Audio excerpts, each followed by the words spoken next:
Hello, everyone, and welcome to the You're Entitled to Your Opinion community. And this is also going to serve as this week's podcast. I don't know what the download quality of this is going to be, but I'm going live in the You're Entitled to Your Opinion Facebook group, and this is going to serve as this week's podcast. So if you're listening to it and it's a little bit rough, please forgive me. But I haven't had a chance really outside of a Facebook post to share my thoughts on Ace Frehley's passing. So I did, as soon as I found out that Ace Frehley had passed, I did a Facebook post, like many of us who are Ace Frehley fans, trying to process really what it meant for him to have passed.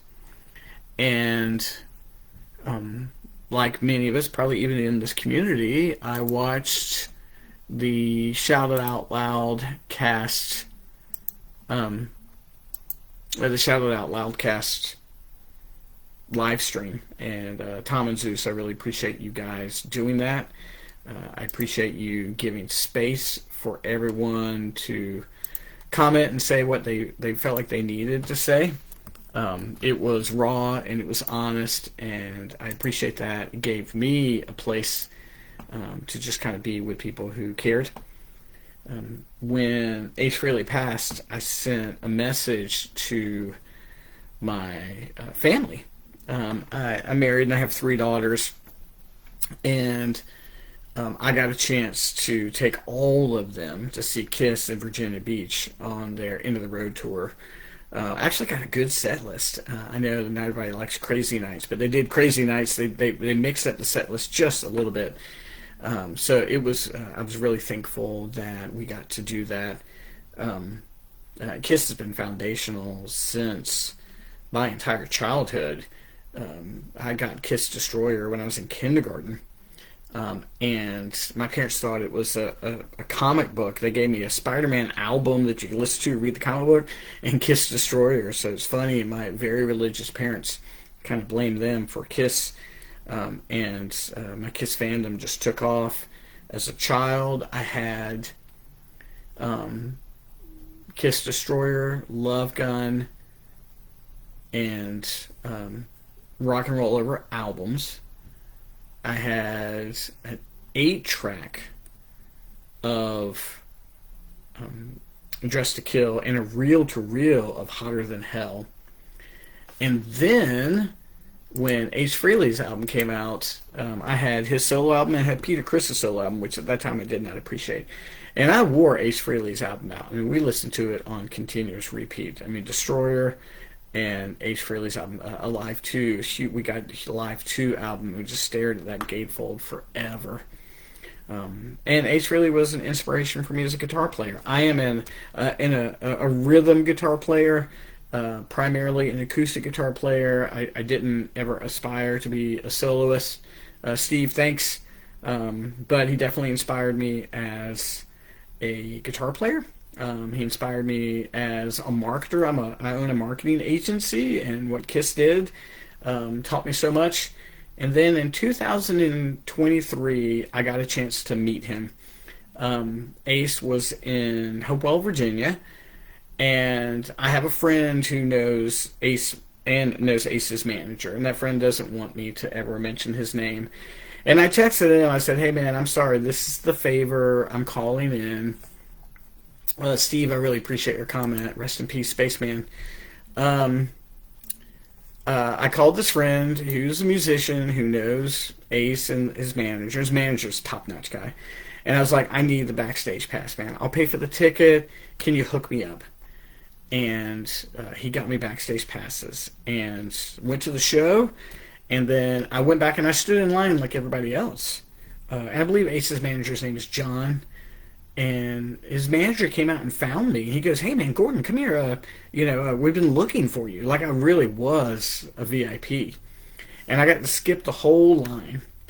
And I brought 2 things for Ace to sign. I brought my Alive 2 CD, my Alive 1 CD, which is up here, and I brought my copy of Ace's autobiography, No Regrets. and I got special treatment. I just really did, and they brought me in, and the manager's like, Ace, this is Gordon. He's so and so's friend. And Ace asked me, hey, how's he doing? I was like, he's doing great, Ace. It's great to meet you. And Ace took an extra moment. He was very coherent.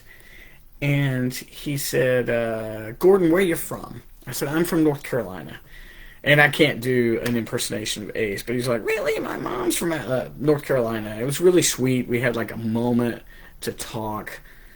He signed my autobiography, he signed my CD, and he signed two autograph copies. You look way up in the corner here, you can see my autograph copy of that iconic Alive 2 photo.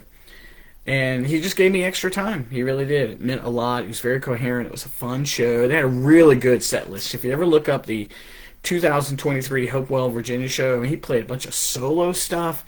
It was the band always. Those guys rocked.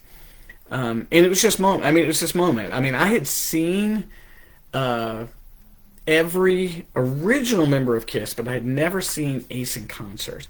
I saw Peter with Tommy, in the Honkin' a Bobo tour, which is a different conversation, but I'd never seen Ace. I got to see Ace perform, and I got that moment with him.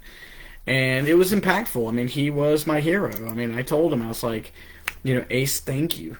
I was like, I've been a fan of yours for years. And he was like, thanks, man. I mean, he was very kind. He gave me time I didn't necessarily expect him to give me. And they really did. They treated me like a VIP. I sent a message to my friend who gave me those backstage passes, and just thanking him. I was like, it was really special you gave that to me. He just kind of gave me an emoji response. The guy doesn't want any credit for it. But I mean, I grew up those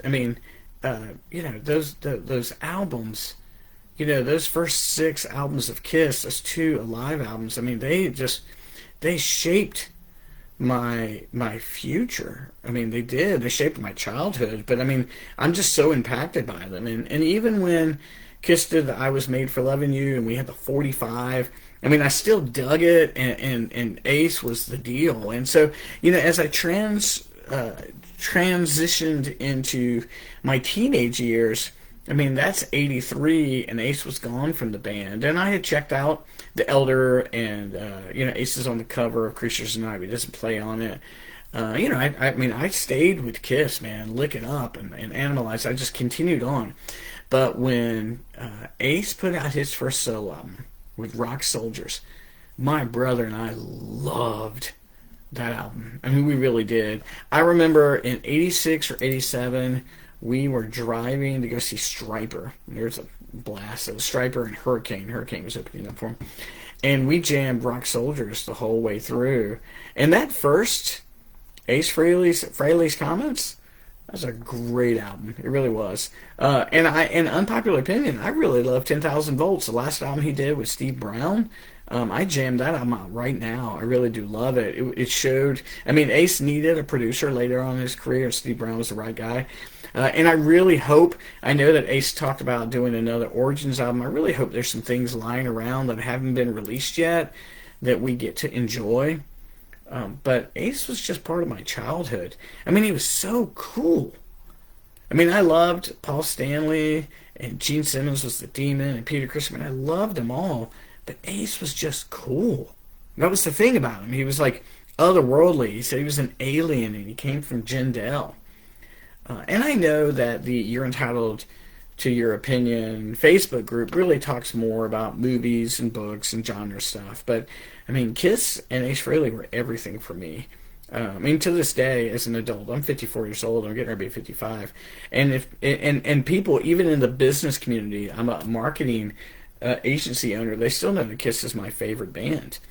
I mean, I had adults coming to me and say, hey, sorry to hear about Ace Frehley passing. And it's funny, my youngest daughter, Emma, we saw Kiss together twice. We saw them with the whole family. She and I did the show before their finale in New York, which sadly Ace was not a part of.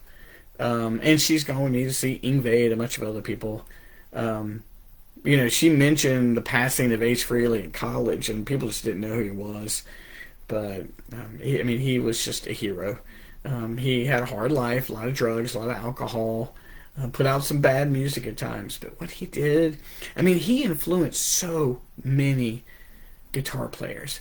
Slash loved him, Dimebag loved him, all of Skid Row loved him, all of Anthrax loved him, Paul Gilbert loved him, Yngwie Malmsteen did a tribute, Vinnie Vincent did an amazing tribute. People just loved Ace and his guitar playing. He was not the most technical guitar player. In fact, he was pretty sloppy. But people loved his guitar playing. He was such a blues player. As a musician, and when I hear him bend notes, if you take the Love Gun solo, it's a bunch of bent notes and major scales.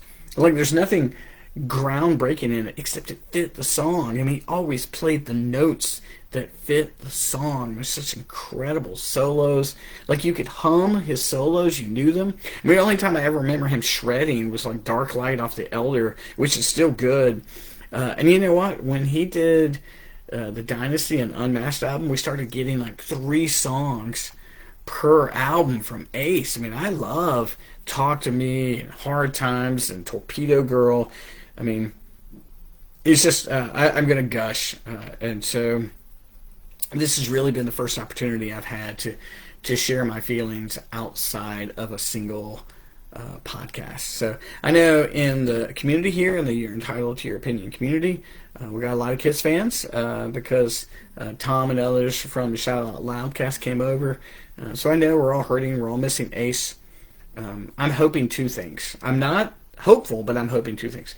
I'm hoping at the Kiss Vegas event in a few weeks, they do a good job honoring him. I really do. I hope they honor him well.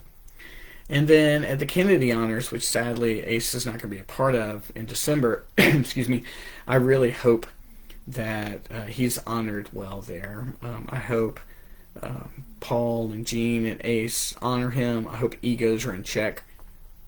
But Ace deserves that because his contribution as a person and as a songwriter and as a soloist and just the impact he made. So, guys, I appreciate you tuning in. A few of you guys have popped in here live.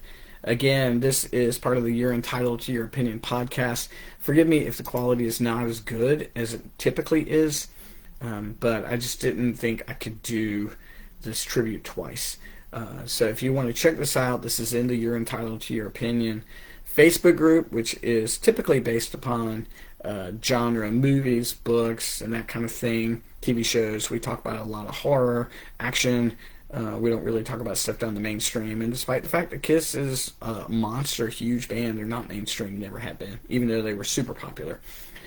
But I appreciate you guys giving me a venue to share, and I hope you guys do well. One more time, cheers to the Spaceman.